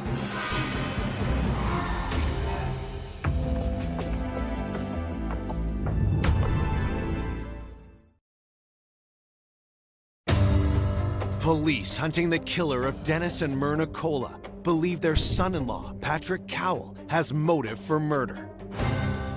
Patrick was a great interest to us because he did not get along with Dennis and Myrna, and he stood to inherit a lot of money, so it certainly is motive. And Patrick was in the Marine Corps, so he would be an expert marksman. When I heard that the police are starting to question him, I thought maybe after Dennis mentioned cutting them off, that might have triggered his son-in-law to kill them both. At the police station, detectives confront Patrick about his relationship with his in-laws. Patrick said that he was not popular in that family, that he was not comfortable with them. They weren't comfortable with him. There was kind of a cold relationship. He knew from Cindy that they were being cut off from Dennis and Myrna. He wasn't happy about it, but he denied having any involvement in the homicides. Investigators press Patrick about where he was at the time of the murders. He was without a job at the time, and basically he spent most of his day on the sofa with Xbox. We asked if he had any guns in the house, and he agreed that he did. We asked if he would turn those over to us, and he said he would. As detectives wrap up their interview with Patrick, patrol officers are dispatched to collect the gun and gaming console, which are then sent on to the crime lab. The gun had been analyzed and, in fact, was eliminated as the weapon used to kill Dennis and Myrna. Also, we were able to prove through the crime lab that he was on the Xbox at the time he said he was. And so that eliminated him because he was home at the time that Dennis and Myrna were killed. With Patrick ruled out, police are left scrambling for new suspects. The unsolved homicides leave the community on edge.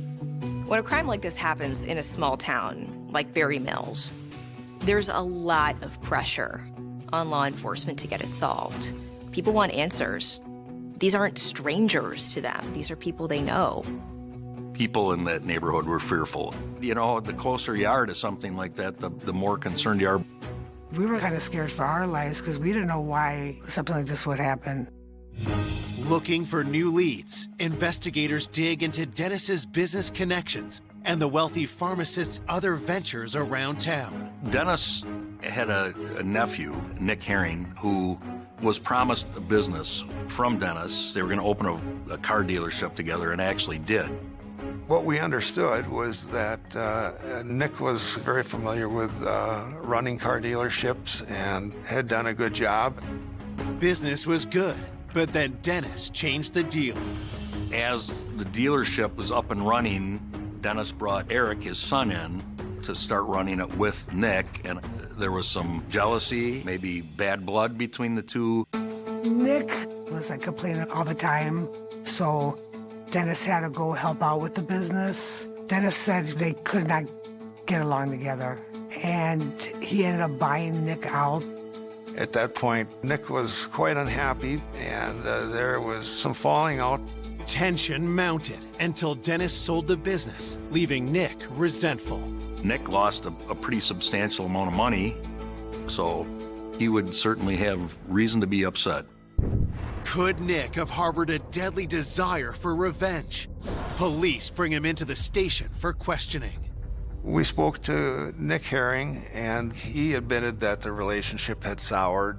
Nick had said that Dennis had given him too low amount for the business and that he got cheated out of some profit. Nick felt that he had been treated badly, basically kicked to the curb by his uncle.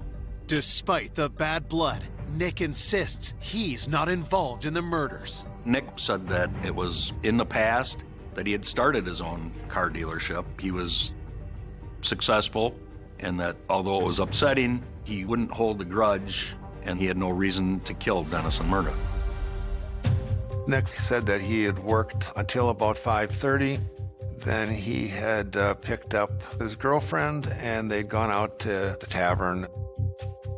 We were able to confirm that he was at work all day, and then the bartender where they were at could confirm that he and his girlfriend had spent the evening. And so we were able to eliminate him. Having ruled out yet another suspect, the investigation into the Cola murders hits a roadblock. It was very disturbing because it just seemed to make no sense. Here's a couple that are a retirement age, had long, successful careers. For someone to come in and just murder them, it's senseless. We were still trying to understand who would do that and what would be the motive. 1 week after the murders, police receive news that jolts the investigation back to life.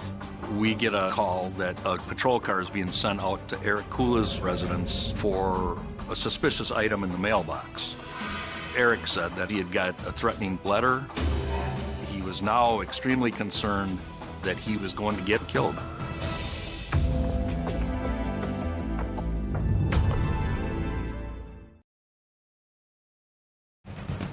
One week after Dennis and Myrna Cola are ruthlessly gunned down in their own home, police learn their 40-year-old son Eric has received a threatening note. Could he be the next target? Someone had put this note in his mailbox. He was really, really concerned. This note said, "Fixed you." The message is kind of unusual, but Eric thought they'd killed his parents and were now going to come after him. He had no idea who would have left it or where it came from. There was an envelope, but it wasn't mailed. The handwriting looked like it was done by someone very young. It was so strange. It was probably written that way so a handwriting analysis couldn't be done. When it comes to Eric's safety, detectives don't take any chances. We have to try to figure out what was going on. We had an investigator and a camera to watch his property. We start canvassing Eric's neighborhood to see if anyone saw anything. But with no witnesses, police are still left with no idea who placed the note. This is perplexing. We're trying to determine, was this somebody local or was this someone from out of the area? We were very concerned. With this new potential threat, investigators cast a wider net to find the Cola's killer. But when they scour Dennis and Myrna's computers, phones, and finances, they're surprised at what they find.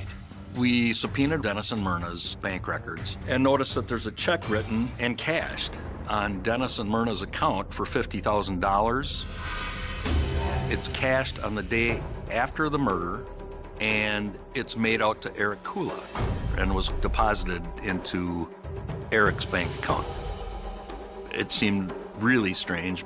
So you just found your parents dead, and the next day you go cash a check for $50K. It had to be looked at. Detectives reach out to Eric, hoping to learn more details. Eric's explanation is his dad gave it to him on the day that he had stopped over at his parents' house. That's very interesting because of all the conversations we had with Eric, he never mentioned this, and suddenly we have a check for $50,000, and if everything was okay, why wouldn't he tell us about it? To have a check that was deposited the day after the murders by a family member, that set off alarms for investigators. After we find that check, we look for other checks. We used a forensic accountant to review Eric's finances because it was quite complicated with the day trading that he was involved in. When the accountant went through it with us and explained what we were looking at, I think we almost fell off our chairs because we had no idea that this was what was going on. He told everybody that he was extremely successful with his day trading, but Eric was broke. He was day trading, but it was a myth as far as making profit. The person looking at his financials basically called BS. She told us this guy's worth nothing. He's worth about $2,000 total. He was blowing smoke. Then, police uncover more startling information about Eric's financial circumstances. We learned that Eric was also going to his parents and receiving large amounts of money. Through the years, it was hundreds of thousands of dollars. He led everybody to believe that he was doing so well, including his wife. Eric told her that he was making a lot of money. There was nothing to worry about, that he was just doing great. Despite everyone's impression that Eric was this successful day trader, his parents had been funding his and his family's lifestyle. If he was going to have to admit that to family, friends, it was going to be devastating. Detectives learn when Dennis and Myrna stop financially supporting their daughter, Cindy, they also cut off Eric. We knew just shortly before Dennis and Myrna were killed, Eric found out that he was no longer getting money from his parents. The damning evidence continues to pile up against Eric. Dennis told me he was giving money to Eric, but basically he was done giving to both kids. He says, I need to tell them I'm done supporting them. It's about time I put my foot down and cut them off. As investigators start to discover that Eric is not what he seems, shocking results come back from the lab. The state crime lab did a handwriting analysis on that check for $50,000. It wasn't Dennis's signature on that check. We found out that it was Eric's handwriting, that he had forged his father's name on that check. Everything he's told us is a lie. So things are starting to really roll toward Eric. Police obtain a warrant to search Eric's home, hoping to find additional incriminating evidence. We're in the basement. Among other things, was a box of envelopes in a desk drawer. The fixed U note had a security envelope, and every one of them has a different pattern for their security pattern. Lo and behold, those envelopes have the same pattern. We were able to determine that envelope in Eric's mailbox with the fixed U note came from the box of envelopes in his home. From his fire pit in his backyard, we found things that would be associated with making a fixed U note. A spring from a spiral notebook. The letter was written on spiral notebook paper. A barrel of a pen used to write the address. Those types of things are in the fire. So that fixed U note came from his house. It didn't look good for Eric. In the search, detectives also discover a .22 caliber rifle, similar to what police believe was the murder weapon. The gun is sent to the ballistics lab for testing. With the lies and forgery, we were pretty confident that Eric was our guy. But at that point, Eric had an alibi for the entire time that the homicides were occurring. So we're trying to figure out how he shot Dennis and Myrna.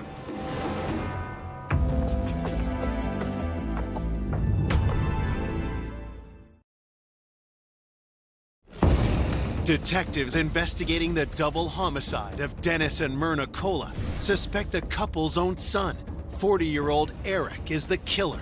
But they need hard evidence to lay charges. We went out and started re-interviewing witnesses and reviewing all the evidence that we had. As detectives try to learn more details about Eric's connection to the crime, the ballistics results come back. Police wonder if the rifle found in Eric's home will prove to be the murder weapon. Dennis and Myrna were shot with a .22 caliber rifle, but Eric's gun wasn't the gun that was involved in the crime. Undeterred, detectives recheck Eric's alibi for when his parents were being murdered. The time of death, based on the computer analysis, was 5:41 on that Friday. Prior to the homicide, Eric said that he had helped his buddy Mike renovating a bathroom. When we originally talked to Mike, he said that Eric had left his house about 5:30, but when we re-interviewed him, he said it's very possible it could have been earlier. Once Mike's story changed, we really thought that we were heading in the right direction. Investigators take a closer look at Eric's timeline. Eric had told us that he had gone to 2 stores after leaving his buddy's house to get a specific plant for his wife. At the time of the homicide, he had stopped at the first store, and that store didn't have it, so he had to go to the other store, got the plant, and produced a receipt. Eric's receipt is stamped 6:15 p.m. The second store is located only 10 minutes from the Cola's residence. But where was Eric at 5:41 when his parents were being shot? We checked with the garden center, the first one he went to, and they had plenty of those plants on the day and time that Eric said that they didn't have any. We also reviewed video footage, and he's not there, nor is his vehicle seen coming or leaving the parking lot. So there was a window of opportunity for Eric to commit the murders. He had no alibi for the time that the computer showed that Myrna was shot. With Eric's alibi torn apart, detectives bring him in for another interview. They begin by confronting Eric about forging the $50,000 check. Eric explained that he had permission from his dad to write checks out to himself, and that his dad had actually given him the check, but just was too busy, so told him to sign it himself. He told us, "I write them all the time," and that was commonplace for him to do that. It's a lie, and a provable one. He's never written one. He couldn't produce a single check that he had ever written. He was confronted with the fixed U note and about the envelopes, and that they did come from his house. With what we found and what we knew about his financials, all of those things together are great evidence. We just went down item after item after item after item, and Eric acted, in my opinion, desperate, and he wanted to leave. But Eric was no longer free to go. On July 29th, 2010, police charge Eric with the murder of his parents, Dennis and Myrna Cola. What we believe started this whole crime in motion was the fact that Eric was being cut off financially. He was desperate. Detectives pieced together how the double homicide unfolded. We believe he went to see his mom at their home, and Myrna was sitting at the computer, and then Eric walked upstairs, got the gun that was located in the closet, came down and shot his mother, and then waited for his father to arrive. When Dennis came home, he was shot almost immediately, within seconds after he walked through that door. After the murders, Eric wipes the gun clean and returns it to the closet. Eric then took a check and said to himself, $50,000 will get me through until the will is settled. After he shot his parents, he went to a garden center, bought the plant for his alibi, and went home to celebrate their anniversary dinner that night. He's as cold-blooded as a murder-for-hire man. His parents did nothing but love him and take care of him his whole life. He's a narcissistic little son of a bitch and thought that his dad owed him a living. Eric Cola's arrest stuns the community. Everyone thought that he was this golden child, that he had a great relationship with his parents, that he was this successful day trader. That he could have done this, people were shocked. I would have never expected Eric to do this. The way Dennis talked about him, always bragged about his son, and I never thought he was the kind of person that would do something like that. In June 2012, 2 years after Dennis and Myrna Cola were killed, a jury finds their son Eric guilty of intentional murder. His sister, Cindy, during the sentencing hearing, was sobbing, and she begged the judge in that courtroom to make sure justice was done that day. Eric Cola is sentenced to 2 consecutive life terms, plus 6 years for forgery. Many times I've thought about how somebody could do that, and I just simply can't fathom it. I guess we all lose a bit of our innocence when this kind of thing happens. Myrna and Dennis are still dearly missed by their family and friends. They were such a beautiful couple. They would give you your shirt off their back. I think of them very, very often. And my memory of Dennis is always a smiley face. I do miss him a lot. Sometimes I still think, boy, why did it have to be you? He'd still be living right now, happy life, finally retired, and enjoying his grandkids. And Myrna would probably still be dragging him on vacation.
Destroyed a turret.